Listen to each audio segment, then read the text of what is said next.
and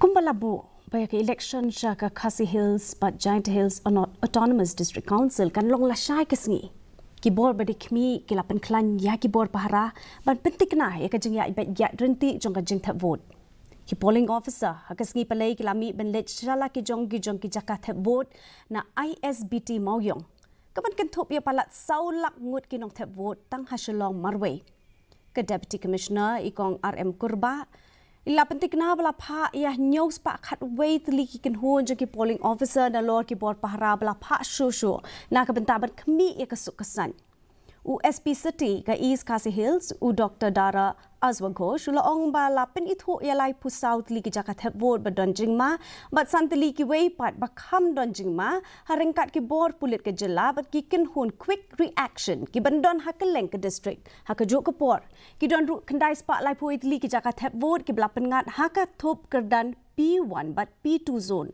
na ka benta ka jing sngai ka ba man pha ka jing nyaw ya ki vote kan long ka arpusaw tarik rimpang arhajar arpusan. Yesterday, some of them have left the far-flung, polling station where they have to walk on foot. And today, Major Chung is going today. And the preparation is okay. I mean, I hope everyone's happy. About 700, almost everyone. Yesterday, 22 of them left. So out of that 733, so 711 today.